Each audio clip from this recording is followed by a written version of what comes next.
Uqdatan min lisani yafqahu qawli, amma ba'd. Yang dimuliakan Tuan Imam, seterusnya para ahli jawatan kuasa masjid, muslimin dan muslimat yang dirahmati oleh Allah sekalian. Pertama sekali bersyukur kepada Allah Subhanahu wa taala kerana pada malam yang berbahagia ini sekali lagi dapat kita bersama-sama untuk menyambung pembelajaran kita pada malam ini, iaitu kitab Hidayatus Sibyan, iaitu pada muka surat, masih lagi pada muka surat yang kedua. Pada percaraan di bawah sekali kalau kita jawi, iaitu kita sambung pembelajaran yang lepas berkaitan dengan rukun iman yang keenam. Qala Syekhul Muallifu rahimahullahu ta'ala wa nafa'ana Allahu bi'ulumihi fi darain. Bermula untung baik iaitu iman dan taat, dan untung jahat iaitu kufur dan maksiat.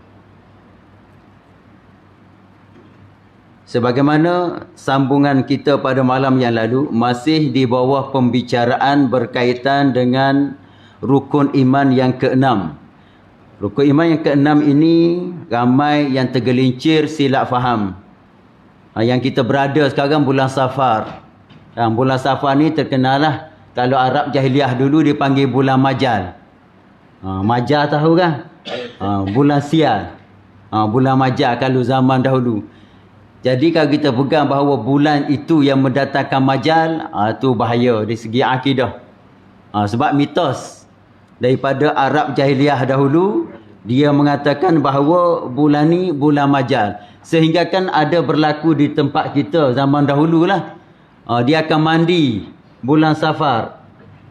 Mandi Safar dahulu untuk tolak bala. Kata silap pada hari Rabu terakhir bulan Safar. Ini adalah amalan-amalan yang tidak ada kaitan.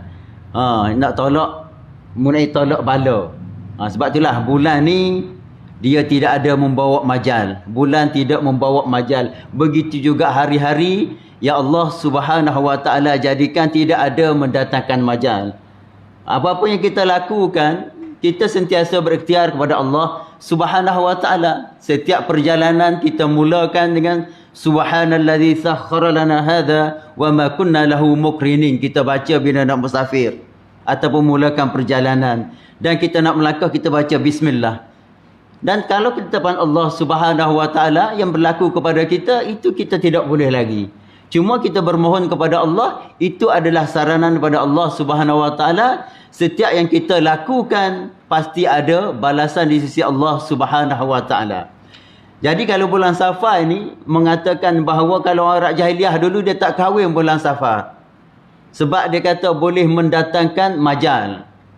Nabi berkahwin pada bulan Safar, iaitu berkahwin dengan Sayyidatina Khadijah. Berkahwin pada bulan Safar. Nak berbanding dengan isteri-isteri lain, Nabi berkahwin pada bulan yang lain.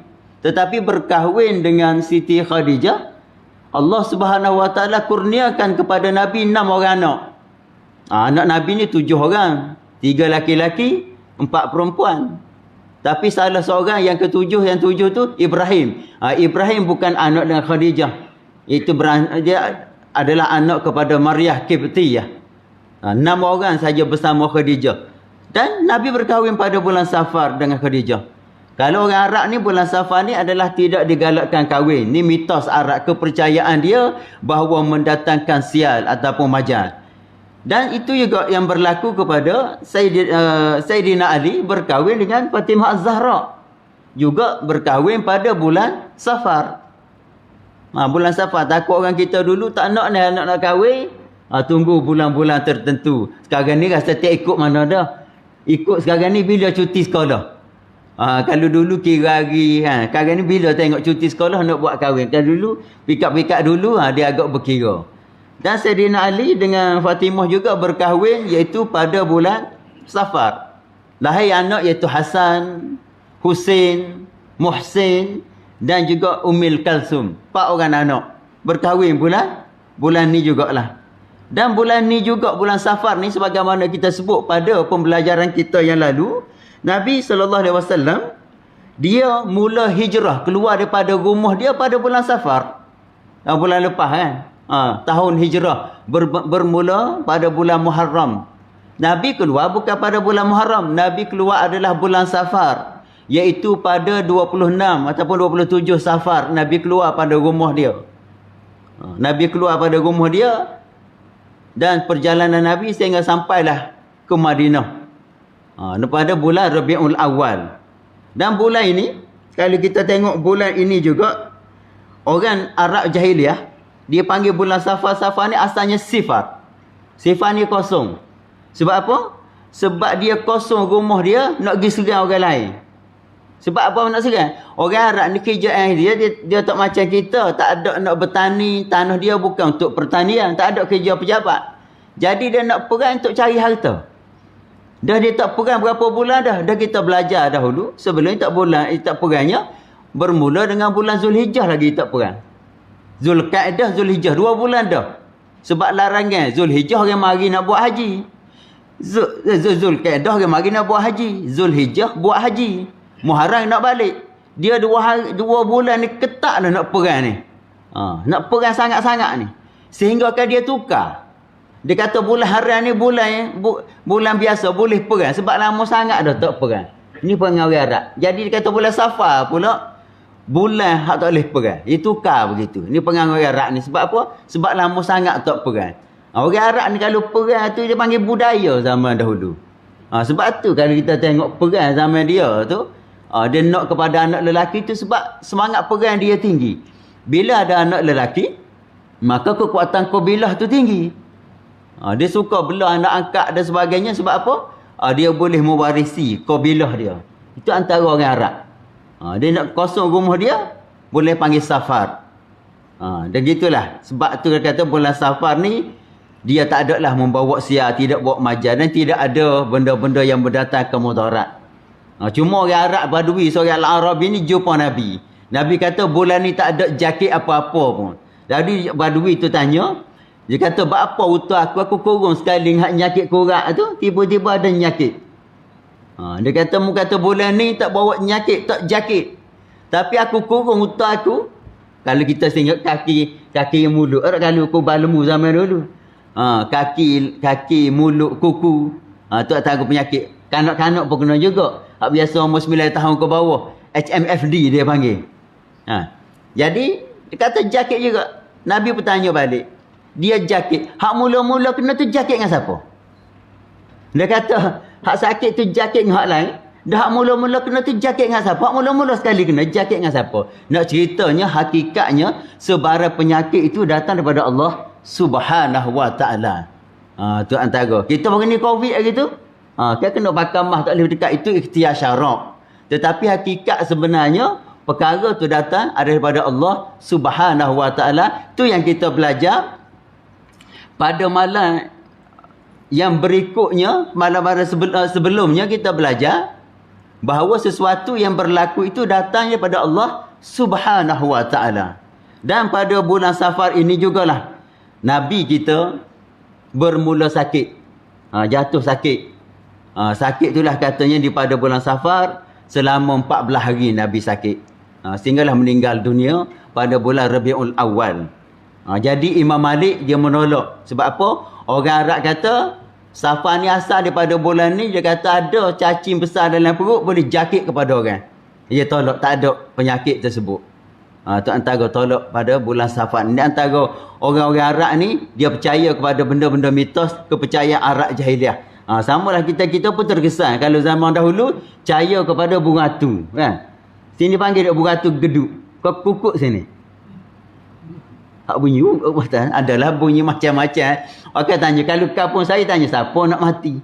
Siapa nak mati? Dia terlepas semua. Ada orang nak mati. Dia terlepas orang nak mati. Orang tu tak termasuk dia. Kalau bunyi ibu kata ada orang nak mati. Tengah-tengah nak pergi rumah orang, bewak pun nitah. Tak boleh gini majar. Pergi petuan, tak ada. Ini antara kepercayaan orang dahulu yang tidak membawa satu hujah yang untuk kita berpegang sedemikian. Gitulah, adalah macam-macam ke zaman dulu. Kalau nak pergi bomo, tiba-tiba nak pergi bomo, tak bomo tidur. Dia kata tak sekung. Tahu tak sekung tak? Kau tak guna sini sekung. Kalau budak baru tak tahu sekung ni apa. Sekuk tahu lah. Sekung tak sekung. Ni bahasa-bahasa kita banyak hilang dah. Sebab kita dah ke arah kemodenan YouTube dan sebagainya. Anak-anak tak cakap dah bahasa-bahasa kita lama. Sekung. Maknanya kalau pergi dulu untuk mama, tak sekung ni sebab apa? Tak mama tidur. Dia ada waktu-waktu. Gigi tak mama ambil air semayang macam-macam. Balik lah dia kata. Kalau berubat apa tak sembuh ni. Ada benda-benda begitu. Kepercayaan-kepercayaan sedemikian. Jadi pada malam ni kita sambunglah. Kita kaitan tadi Safar nak bagi tahu bahawa sesuatu yang berlaku ni dia adalah semua daripada Allah Subhanahu Wa Taala. Jadi kita sambung pada pembelajaran lepas. Bermula untung baik. Apa dia baik? Di sini kita sebut iaitu untung baik iman dan taat.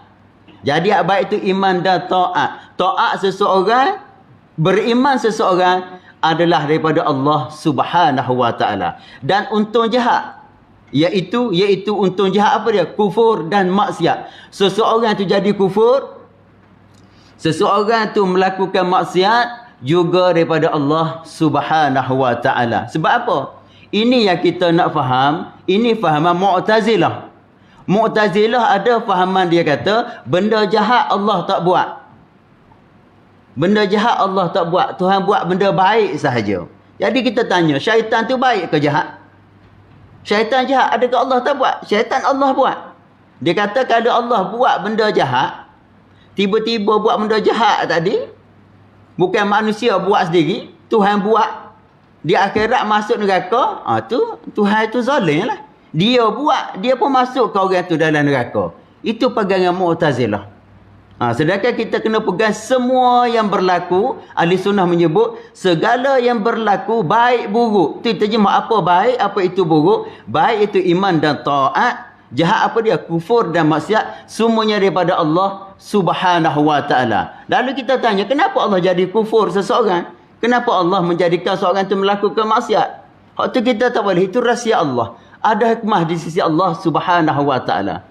Tuhan buat sesuatu bukan kata nak ambil faedah. Tidak. Allah tidak terkesan dengan sesuatu. Faedah tu, apa yang kita lakukan, hikmahnya ada untuk berlaku kepada kita dan rahsia Allah Subhanahu Wa Taala. Sebab tu dalam kalau kita belajar, antara dalam tauhid ni, bagi Mu'tazilah, dia mengatakan bahawa kehendak Allah. Kehendak Allah dan juga dia panggil suruh dan reda berlaziman. Kehendak dan suruh tidak berlaziman. Ini kita beza sikit. Mu'tazilah, kita ni kehendak dan suruh tidak berlaziman. Ini bahasa kitab lama. Apa maksud? Ada benda yang Tuhan kehendak dan ada yang dia suruh, itu dia panggil tidak berlaziman. Tuhan suruh kita, ataupun dia bagi contoh, Tuhan suruh Abu Bakar beriman. Jadi Allah juga berkehendak Abu Bakar beriman. Apabila Allah suruh Abu Bakar tu beriman, sebab dalam kitab lama sebut, suruh dia panggil, suruh dia kehendak Allah. Bila ada tempat dia berlaziman, ada tempat tidak berlaziman. Allah suruh juga Abu Lahab beriman. Perintah Allah suruh beriman. Tetapi tidak beriman. Semua benda ni ada Tuhan suruh, tapi Tuhan tak kehendak. Dalam dunia kita ni ada yang Tuhan suruh, tetapi Tuhan tak kehendak berlaku. Tuhan suruh semua. Tuhan suruh semua manusia suruh beriman. Tapi semua beriman tidak, sebab kehendak dia ada di kalangan mereka tidak beriman. Sebab tu kata suruh dengan kehendak ni dia tidak berlaziman. Adapun di sisi Mu'tazilah, dia kata suruh dengan kehendak Allah berlaziman. Bila Tuhan suruh, pasti Tuhan kehendak. Itu payah sikit ni. Bila Tuhan suruh, pasti Tuhan kehendak. Jadi perkara maksiat, dia menyebut kata, contohnya maksiat berlaku, berzina. Berzina. Kalau situ suruhan Tuhan suruhan tegah.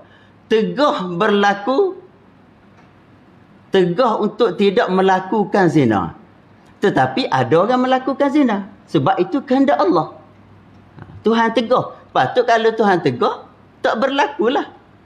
Tegur. Larang. Tegur tadi, larang. Tak bagi orang tu berzina, tapi kehendak Allah, orang tu berzina. Sebab tu kita nak sebut di sini, kehendak dan suruh ni tidak berlazimah. Sebagai contoh, kata gini. Sebagai contoh, kafir Firaun kerana kehendak Allah. Tuhan tidak suruh dia kafir. Kau Tuhan suruh Firaun kafir? Tidak. Tetapi kehendak Allah dia jadi kafir. Tetapi Tuhan tidak suruh. Dan Allah tidak reda. Itulah yang sebutnya. Kafir Firaun kehendak Allah. Dan Tuhan tidak suruh. Dan juga Tuhan tidak reda. Itu antara. Kalau kita belajar ilmu tauhid dia begitulah. Di sisi ahli sunnah. Ahli sunnah ni suruh dan kehendak ni dia panggil berlaziman. Contohnya, bagi ahli sunnah, contoh berzina itu di sisi syarak iaitu jahat pada kita. Kan? Berzina kalau di sisi kita adalah jahat. Pada syarak, di segi syarak. Tapi di sisi Allah semuanya baik. Di sisi Allah semuanya baik. Sebab apa di sisi Allah semuanya baik? Sebab Allah dia pemilik makhluk. Dia nak buat apa saja, dia tidak terikat dengan undang-undang. Kita ni buruk baik sebab kita diikat dengan undang-undang. Buat benda ni berdosa. Buat benda ni dapat taat. Sebab Allah ikat dengan undang-undang. Di sisi Allah, dia nak buat apa sekali pun, di sisi dia tidak ada buruk. Semuanya baik. Sebab semuanya milik dia. Dan Allah tadi tidak terikat dengan hukum syarak. Yang terikat dengan hukum syarak adalah kita.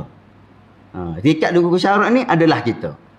Ni di sisi, kalau kita tengok, di segi kehendak Allah dan juga suruh Allah. Tuhan suruh beriman kita sebut, tapi Tuhan tak berkehendak, ada di kalangan tidak beriman. Jadi suruh dengan kehendak tu, dia tidak berlaziman. Dia tidak berlaziman. Tuhan suruh, tapi ada Tuhan tak kehendak. Suruh orang beriman, suruh Abu Jahal beriman, tetapi tidak beriman. Sebab kehendak Allah, tidak dia beriman. Itu antara dia. Ini antara kita sebut dari segi qada dan qadar. Yang kita belajar pada malam yang lalu. Kita ulang sedikit. Sebab ini sebab ini dia susah sikit. Senang cerita beginilah. Kita nak sebut, kita berpegang sesuatu yang berlaku itu adalah datang daripada Allah Subhanahu Wa Taala. Tidak ada benda yang berlaku terlepas daripada Allah Subhanahu Wa Taala. Itu saja kita kena pegang. Cuma apabila berlaku benda buruk, pada hakikatnya dia datang daripada Allah Subhanahu Wa Taala. Benda buruk tu dia datang daripada Allah Subhanahu. Itu pada hakikat dia. Tetapi bila kita bercakap, kita tak boleh sandar percakapan kita kepada Allah. Dia panggil jahat adab. Jahat adab. Sebab tu kalau kita dengar orang ceramah, kita bila akhir orang ceramah dia kata apa yang baik itu daripada Allah Subhanahu Wa Taala dan apa yang buruk itu daripada diri kita sendiri. Ini adalah cakap adab. Dia maksud dia cakap adab. Tetapi semua itu daripada Allah Subhanahu Wa Taala. Segi adab dia cakap, benda buruk kita tak boleh sandar kepada Allah Subhanahu Wa Taala. Itulah antara beriman dan qada dan qadar. Dan malam ni kita sambung seterusnya, dan bahawasanya rukun Islam itu 5 perkara. Pertama, mengucap 2 kalimah syahadah. Jadi malam ni kita sambung, kita masuk pembicaraan rukun Islam 5 perkara. Macam budak-budak belajar. Orang budak-budak belajar, dia belajar hafal. Kita malam ni kita belajar, insya-Allah kita perinci apa yang kita belajar. Rukun iman tu apa dia? Apa dia rukun? Rukun ni ma yatawaqqafu ala sihhatus syai'. Benda yang terhenti untuk sahnya sesuatu. Jadi rukun-rukun ni dia umpama, kalau rukun kita panggil umbi lah, tunjang ataupun bucu, penjuru. Kalau kita pergi Mekah, kita panggil rukun Yamani. Kan? Kita pergi Mekah, ada rukun Syami, ada rukun Iraqi, ada rukun Hajarul Aswad. Kalau kita pergi Mekah ni, dia ada rukun-rukun tertentu. Ada rukun Rukun Yamani. Makna rukun Yamani, bucu ni kalau hadap pergi kat tu, tu adalah negeri Yaman. Kalau kata rukun Iraki, tu menunjukkan bucu tu ke Iraq. Rukun Yamani, ke bucu tu, rukun Syami, tu ke Syam. Mana Syam? Palestin, pergi kepada Syria. Kalau kita pergi di bucu Kaabah tu, bucu kita bermula kita tawaf, itu panggil rukun Hajarul Aswad. Rukun tu kalau kita mari, dia mari ke Malaysia kita. Ke timur kita ni, Malaysia kita mari pada rukun Hajarul Aswad. Kalau kita pergi depan sikit, kita nak pusing Kaabah, kita akan jumpa bucu mula-mula. Lepas pada rukun Hajarul Aswad, kita akan jumpa rukun Iraki. Iraki tu menuju, itulah Iraq. Dan kita akan jumpa depan tu, hak bulak sikit tu, Hijir Ismail. Hijir Ismail. Kita pusing, lepas Hijir Ismail, lek sana tu, itu adalah rukun Syami. Dan kita pusing lagi, kita akan jumpa rukun Yamani. Tu rukun Yamani. Tu bagi orang buat haji lah. Siapa-siapa buat haji kecil dulu, panggil haji kecil umrah. Kan? Sekarang kita panggil dah. Budak-budak tak panggil. Kalau kampung dulu nak pergi buat haji kecil. Haji kecil ni umrah lah. Kita tengok tu Hajarul Aswad. Kalau kita gitulah. Kalau kita semayang, kalau kita pergi Kaabah, semayang ni dia nak kita ada apa dia? Nak ada Kaabah 4 segi tu. 4 segi tu. Kena situ. Kalau lari tak boleh. Cuma kita duduk jauh ni, kita ijtihad sahaja. Dia panggil zon. Tapi kalau duduk depan Kaabah, kita kena hadap, kena bucu 4 segi. Kalau kena kepada Hijir Ismail, tak boleh. Sebab syarat kita nak arah kiblat-kiblat ni, kita panggil hadap. Nak hadap ke mana? Hadap ke 4 segi tadi. Hadap 4 segi tadi tu adalah Kaabah 4 segi. Duduk di mana tak apa. Kita duduk Malaysia kita dah pakai hadap ke barat belakangnya. Apabila duduk Mekah, kita boleh hadap. Cuma bila ada ta'imah semayang, kita tak boleh pitah ta'imah depan ta'imah. Pada mana? Pada penjuru ta'imah. Tapi kalau duduk penjuru lain, boleh duduk depan pada ta'imah. Depan Kaabah ni kan kita semayang kan, ta'imah depan sekali. Kita kena duduk belakang dia. Kalau semayang dekat Hajarul Aswad, makna bucu tu antara makam Ibrahim, kita tak boleh pitah dia situ. Tapi kalau kita duduk bucu rukun Yamani dengan Hajarul Aswad, kita nak duduk depan boleh. Dia tak bolehnya masa ta'imah duduk depan Kaabah tu. Kita tak boleh pitah dia situ. Dan kita duduk di sana, kita hadap bertemu. Kaabah duduk tengah. Sebab Kaabah tu adalah kiblat kita. Tempat untuk kita hadap. Itu antara Kaabah. Itulah bila dia berbeza dengan tawaf. Kalau tawaf, kita keliling tawaf, bahu kita lagi, masih kata betul lah kena lagi Hijir Ismail, itu masih sah. Ni tak kadang-kadang nak pergi tak tahu, kita tak tahu. Bahu kena jaga masa nak keliling, masa kita buat tawaf lah. Masih lari sikit. Lari daripada Kaabah tapi masih kena Hijir Ismail. Sebab Hijir Ismail itu adalah Baitullah. Penjuru Kaabah, ya penjuru Hajarul Aswad juga penjuru Baitullah. Penjuru rukun Yamani juga penjuru Baitullah. Adapun penjuru Iraki, kita jalan lepas Hajarul Aswad, itu bukan penjuru Baitullah. Sebab Baitullah dia depan lagi. Bukan kata ngesuk situ. Sebab dulu sejarah tak buat sebab apa? Sebab pada pembinaan dulu tidak ada duit halal. Tak ada duit halal. Duit cukup-cukup situ yang bina 4 segi. Lepas tu, benda tu dibiarkan. Apabila ada duit halal pun, Nabi minta biarkan. Sebab apa? Kalau benda tu dilikung semua kali, bagi orang biasa, dia tak mampu lagi untuk solat dalam Kaabah. Kalau kita orang biasa ni boleh masuk Kaabah ke tak? Tak boleh. Sebab pintu Kaabah dikunci. Melainkan kalau kita tak digi, kita ada peluang semayang di Hijir Ismail, samalah kita semayang dalam Kaabah. Sebab Hijir Ismail itu sebut, dia adalah Baitullah. Kalau siapa pergi Mekah dapat semayang di dalam Hijir Ismail, juga seumpama semayang dalam Baitullah. Itu antara sekarang tak tahulah. Masa saya pergi tahun 2000 boleh. Boleh masuk. Tahun 2000 lama dah lah. Ni 26 dah. 26 tahun yang lalu. Haji pada tahun 2000 berlaku bulan 3. Bulan 3 pada masa tu.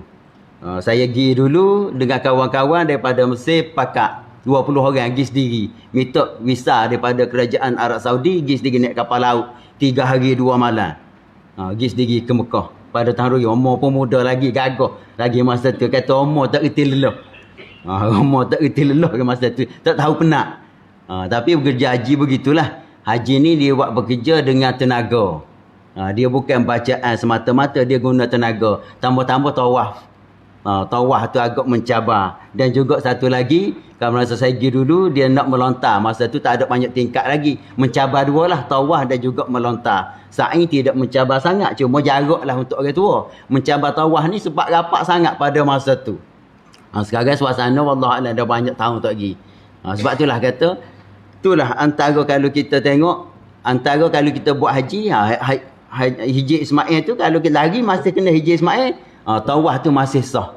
Kalau lari tak kena langsung, Kaabah pun tak kena, Hijri Ismail pun tak kena, maka tawaf kita batal. Batal tawaf dia tak macam batal semayang. Batal semayang start semula. Batal tawaf dah.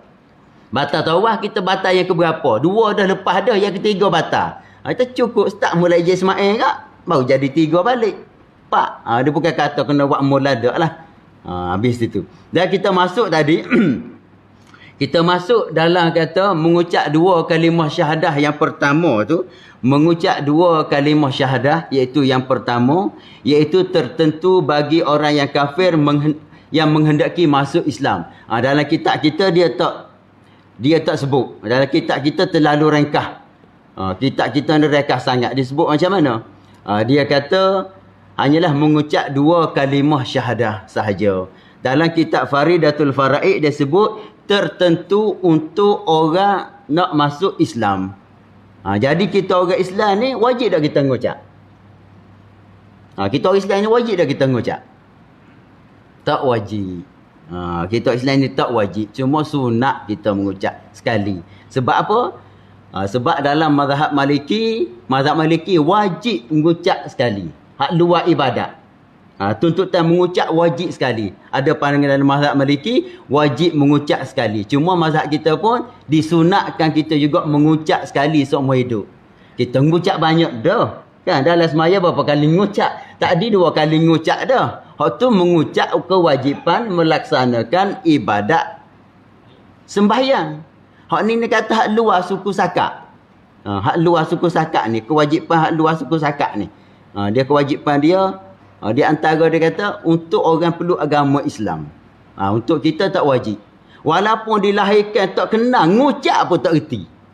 Lahir-lahir tu tak semaya ban. Tapi mak ayah Islam, dia Islam ke tak? Bila lahir daripada mak ayah Islam, automatik anak itu Islam. Kalau kita kata beginilah, faqdu takdir waliyazabillah. Kalau seorang tu dia berzina, seorang perempuan ni Muslim, dia berzina dengan non-Muslim, dengan orang bukan Islam, lahir anak. Anak dia dihukum sebagai apa? Hukum kepada Islam. Sebab mak dia Islam. Dia berbeza. Kalau seorang lelaki Muslim, dia berzina dengan perempuan yang bukan Islam, lahir anak. Anak tu bukan Islam. Bukan Islam. Sebab apa? Berzina tidak ada iktiraf. Sehingga kalau berzina Islam sama Islam, waliyadzabillah. Berzina Islam sama Islam, lahir anak. Lahir anak Islam dan mak dia Islam. Cuma nak ceritanya adakah laki tersebut ayah kepada budak tu? Tidak. Kita nak nasabkan anak kepada ayah mesti yang diiktibar oleh syarak. Apa dia yang diiktibar oleh syarak? Yang diiktibar oleh syarak iaitu melalui perkahwinan. Kalau kita cek dia berzina, si A ni laki berzina dengan si B perempuan. Dia berzina. Kalau dia berzina, lahir anak tadi, confirm kalau buat DNA, segi biologi adalah anak dia. Tetapi syarak tak iktibar. Kalau dua tu tak nikah siapa ketua? Dalam mazhab kita Syafi'i, ayah tak ada boleh nikah budak dengan anak yang dia bersekedudukan dengan perempuan tu. Itu mazhab kita lah. Kalau mazhab Hanafi dia haram.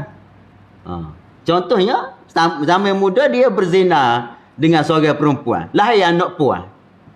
Apabila anak tu besar, ayah biologi ni, bukan ayah sebenar. Kalau ayah sebenar, dia adalah persetubuhan melalui ikatan perkahwinan. Ni dok. Dia dok. Bila dok, maka anak tadi tidak boleh dinasabkan kepada dia. Tak dia. Katakan dia berkahwin lah. Selepas 4 tahun, anak tu besar dah 4 tahun. Anak puan lah kita kata, senang cerita. Contoh, 4 tahun dah anak tersebut, dia pun nikah dengan puan tadi. Nikah dengan puan tadi, anak tersebut betul cik memang tak ada, puan ni tak ada dah bersekedudukan dengan dia lah menyebabkan ngandung tadi. Segi biologi betul dia anak ayah kepada budak tadi, tetapi syarak tak iktibar, bukan ayah dia. Jadi dia kahwin dengan perempuan tadi, anak tadi adalah anak tiri kepada dia. Anak tiri dia. Jadi anak tiri tak apalah. Bila anak tiri maka dia jadi mahram juga. Mahram musahar.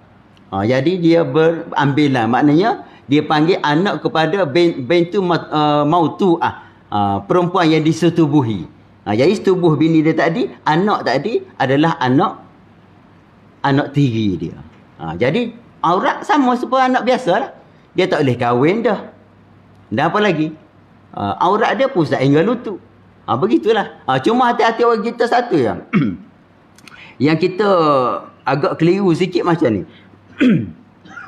Anak kita berkahwin dengan janda. Kita ni sebagai ayah. Anak kita lelaki berkahwin dengan janda. Janda tu ada anak puan ataupun anak lelaki, tak ada masalah.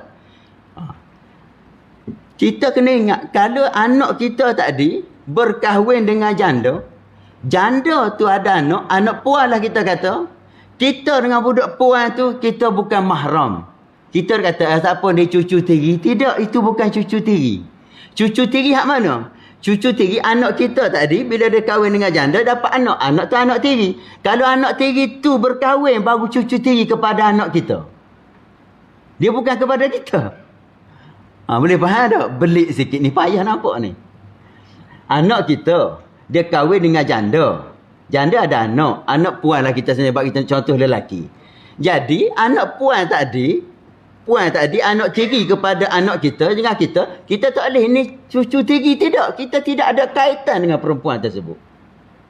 Menatu kita tu betul lah. Anak kepada menatu kita tadi tu, dengan kita tanggal air sembahyang. Ajnabi. Apa maksud ajnabi?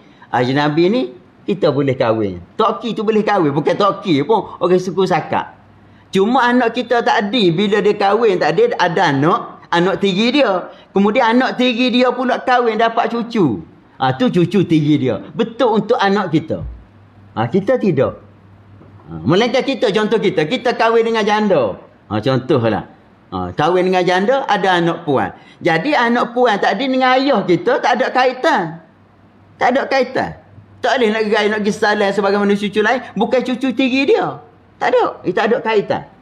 Tapi kita ni pula, apabila anak tiri kita tadi, kita dengan anak tiri kita ni adalah mahram lah. Berkahwin. Anak tiri kita dapat cucu. Cucu tiri dengan kita mahram juga. Boleh faham tak? Ya belik sikit lah. Sebab ada kita jumpa ni, siapa ni cucu tiri. Padahal, jangan cucu tiri, tak ada kaitan pun. Hati-hati, nak bersalah tak boleh. Di rumah kita, kadang-kadang dia berlaku begini. Bila anak kita kahwin, seolah dengan seorang janda, janda tu adalah kita contoh teranaya. Anak kita pusian kahwin lah. Anak kecil lagi. Umur 2-3 bulan. Duduk rumah kita. Kebetulan anak kita pun duduk rumah kita. Kita belum yang kecil. Hati-hati. Bila budak ni balik, kita dengan dia ada aurat. Ada aurat. Sebab dia anak tiri kepada anak kita. Itulah. Itu Islam yang nak sebutnya. Kita ni nak sebut kalau kita dilahirkan daripada mak ayah yang Muslim, automatik kita adalah Islam. Walaupun ngucap tak pandai, semayang tak pandai, puasa tak pernah, curi dok, ngupak kat orang dok, semayang pun dok semua dok belaka contoh. Mati dia tadi tetap diuruskan sebagai orang Islam. Walaupun dia tak semayang, tak gapo, lahir daripada orang Islam, dia panggil photostat. Dia panggil photostat. Tu orang Islam ni dia panggil kalau lahir. Begitu juga kalau kita kata orang kafir. Orang kafir, dia berkahwin, syarat dia berkahwin lah segi agama dia. Bila dia peluk agama Islam, suami isteri tadi, anak yang tak balik automatik jadi Islam, tak wajib mengucap. Dia ayah tadi wajib mengucaplah peluk agama Islam dengan isteri tadi. Tapi anak yang belum balik tadi automatik jadi Islam, tak wajib mengucap. Dia beza gini, kita sekarang ni tak berlaku. Dulu berlaku macam ni. Dulu berlaku zaman dulu orang kafir, biasa Cina dulu biar anak. Sini tak ada berlaku. Ada kan? Zaman dulu muda. Dia bagi anak, anak ni kita bela anak orang kafir, bila dia balik dia wajib mengucap. Walaupun kita ngajar dia Quran dah. Sebab dia asalnya, dia bukan Islam. Dia bukan Islam. Meninggal dunia pun dia bukan nak dikubumikan di kubur Islam. Yalah kita tahu, yang balik ni, pendapat kata yang anak yang belum balik ni, budak ni tak ada dosa dan tak ada pahala. Yang mana tidak dicatatkan dosa. Tetapi, kita kena sebut pada dia. Tapi kalau dia ni, dia ikut mak ayah dia. Kalau mak ayah dia tu bukan Islam, anak itu bukan Islam. Dan kita tak boleh bawa lagi Mekah. Sekarang tak berlaku lah. Tak berlaku. Melainkan bila dia dah balik, kita suruh dia mengucap sekali. Dia beza. Kita ajar dia ngaji Quran semua sekali. Tapi bila nak balik, dia kena pilihan dia setelah balik. Di situ dia kena mengucap sekali. Dia beza. Dia beza ayah tadi. Asalan Muslim, peluk agama Islam. Anak yang belum balik automatik jadi Islam, maka tak wajib dia mengucap. Ayah dia saja mengucap. Tu antara dia. Dan kita panggil rukun iman yang rukun Islam yang pertama ni, iaitu asyhadu an la ilaha illallah. Aku naik saksi. Tu syarat dia. Syarat kita dalam mazhab kita Syafi'i, nak mengucap untuk peluk agama Islam mesti kena asyhadu. Cuma mazhab Maliki tak syarat. Mazhab Maliki la ilaha illallah pun dah memadai. Sebab kita dah, kita syarat nak orang untuk memeluk agama Islam, dia kena ada asyhadu an la ilaha illallah. Wa asyhadu anna Muhammadar Rasulullah. Aku naik saksi, aku mengaku ataupun aku percaya. Naik saksi bahawa tiada Tuhan yang disembah melainkan Allah. Tiada Tuhan, la tu la isbat. La tu la nafi, isbat illallah. Isbat balik Allah. Tidak ada Tuhan yang disembah dengan sebenar pada wujud ini melainkan Allah. Nak royaknya, tak ada dah Tuhan sebagaimana Tuhan hak kuasa ni, melainkan Allah saja ada. Bukan ilah. La ilah di situ bukan nak menafikan Tuhan orang kafir, tidak. Tuhan hak kita tengok cirung lanjut bagi pok dia kata Tuhan lah. Buat dia kata bukan nak menafi Tuhan tu. Nak menafi apa? Itu bukan Tuhan sebenarnya. Hak ni nak sebutnya, tak ada dah Tuhan yang layak disembah seumpama Allah. Tak ada. Hanya Allah saja. Sebab tu ulama kata, jumlah ni dia bukan nak menafi, sebenarnya panggil ikhbar. Nak bagi tahu. Allah jua Tuhan tu nak sebut. Contoh ayat begini kita kata. Contoh saya pun pegang dalam poket saya. Tidak ada 100, melainkan 20% saja. Tidak ada 100, melainkan 20%. Sebenarnya berapa yang ada? Nak royak berapa yang ada sebenarnya? 2% ya. 100 tak ada ke tak? Tak ada nak royak. Hanya 2% yang ada. Tu. Aku tidak ada 100, melainkan 2%. Nak ceritanya, 100 tak ada ke tak? Tak ada. Ada dalam poket 2%. Jadi nak sebut asyhadu an la ilaha illallah ni, nak kata Allah naik saksi bahawa Allah jua Tuhan. Tuhan tu kan. Allah saja Tuhan, tak ada dah hak lain. Sebab kita mengucap ni nak mengaku Tuhan jua. Maksudnya Allah jua Tuhan. Tak ada dah Tuhan yang seumpama Allah. Atas dunia ni tak ada. Allah jua ada. Hak mana berkuasa seperti Allah, mempunyai kuasa dan segala-gala sebagaimana, tak ada. Nak menafi, tak ada dah kuasa setanding dengan itu. Dalam kita gambaran kita tak ada dah. Melainkan Allah jua sahaja yang berkuasa sedemikian. Tak ada setanding sebegitu. Nak menafikan begitu. Bukan kita nak menafikan Tuhan yang orang kafir sembah tu, tidak. Sebab itu tak kena nafi. Itu bukan Tuhan dah pada asalnya. Nak ceritanya, ulama kata nak cerita paling senang, Allah jua Tuhan. Nak cerita Tuhan sajalah. Allah saja Tuhan. Itu dia panggil masarak ni. Bila ada nafi dan isbat, dia panggil hasar. Dia beza. Macam kita baca ayat apa nama ni. Kita baca ayat, ya Allah, ayat Fatihah. Iyyaka na'budu. Kalau bahasa kita ni tak sesuai lah. Bahasa Melayu tak sebut. Kepada kamu saja kami sembah. Jadi ayat kita salah bahasa Melayu, betul tak? Tak ada kami sembah hanya kepadamu. Begitu, kepadamu hanya kami sembah. Ayat kita bahasa Melayu tak berapa kena, tapi bahasa Arab bila sebut iyyaka dia panggil adatul hasr, dia panggil hasar. Jadi maknanya kepadamu sahaja kami sembah. Dia beza dengan kami sembah kepadamu. Makna kalau kata kami sembah kepadamu, makna ada lagi yang kita sembah. Tapi kalau syarat bila sebut iyyaka na'budu, kepadamu sahaja kami sembah, tak ada dah hak lain. Kalau kata kepadamu saja kami berharap, kami berharap kepadamu, ya beza. Kami berharap kepadamu, kemungkinan kita berharap juga kepada orang lain. Itu bahasa Arab, sudut dia begitu. Tapi kalau sebut kepadamu saja kami berharap, tak ada dah orang lain. Tak ada orang lain tu tak boleh buat agama, seorang saja yang kami berharap. Itu bahasa Arab ni dia beza sikit. Dia panggil bila iyyaka na'budu wa iyyaka nasta'in. Kalau sebut na'budu iyyaka, dia bawa maksud yang lain. Kalau panggil iyyaka na'budu, hanya khusus minta pertolongan, iyyaka nasta'in, hanya untuk Allah saja kita minta. Tak ada minta dengan orang lain. Tu maksudnya begitu. Itu antaranya. Dan kita belajar rukun Islam, iman yang pertama ni, kalau kita tengok rukun iman, kita masuk sikit lagi ya.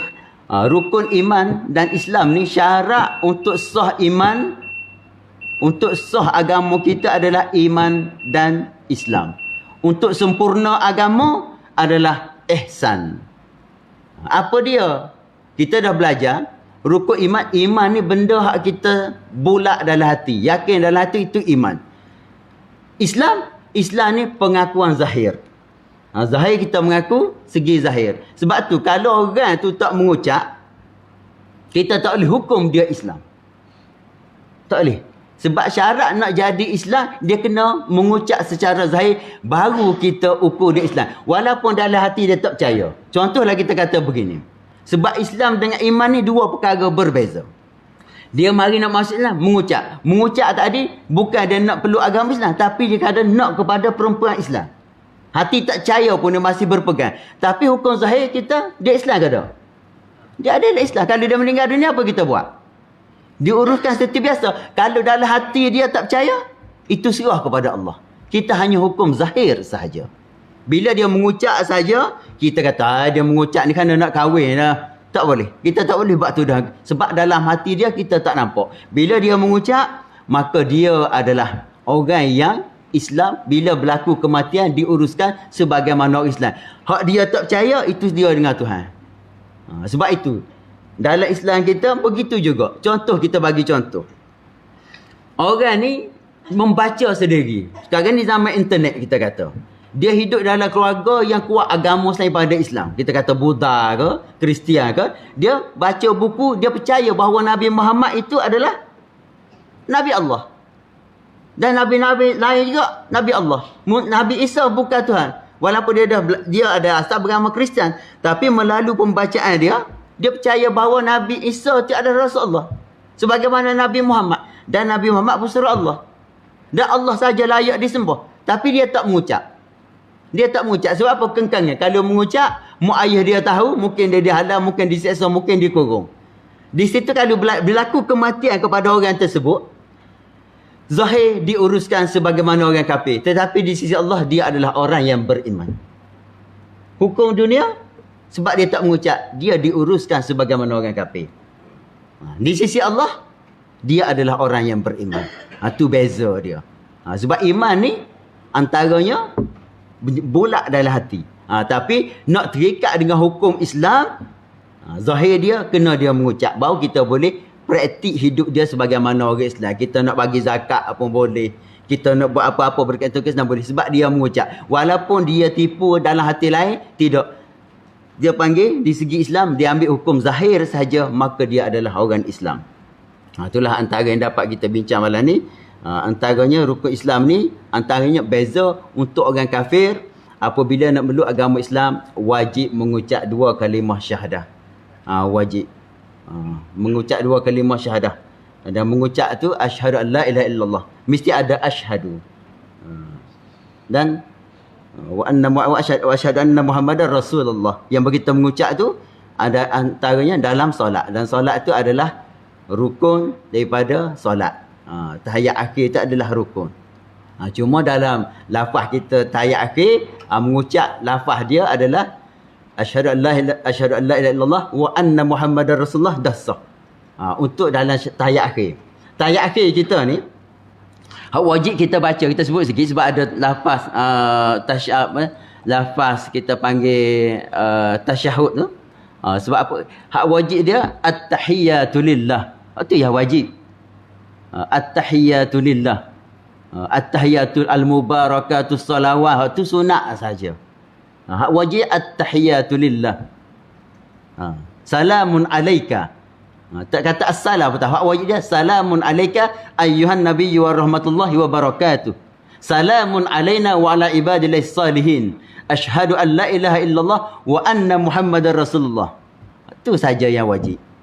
Hak kita baca wa asyhadu anna muhammadar rasulullah, wa asyhadu tu sunat. Hak wajib dia wa anna muhammad. Tapi kita baca lah wa asyhadu. Cuma kita nak beza hak mana wajib, hak mana sunat. Kita ni tua ni, takut umur ni, bukan umur.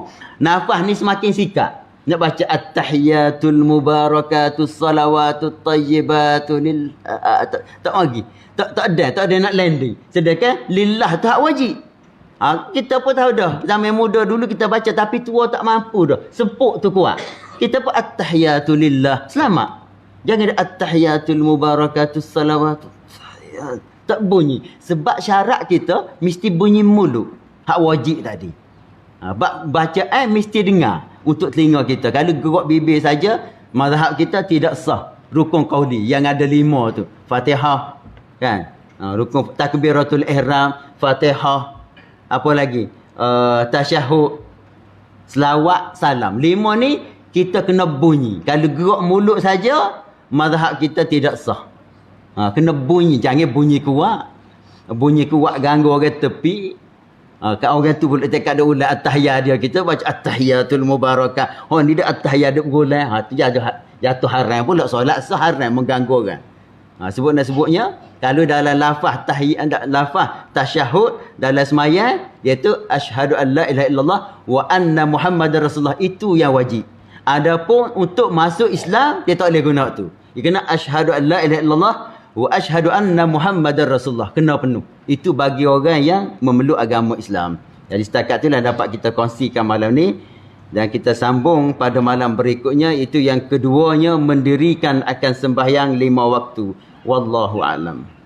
Bismillahirrahmanirrahim. Alhamdulillahirabbil alamin, wassalatu wassalamu ala sayyidil mursalin wa ala alihi washabbihi ajma'in.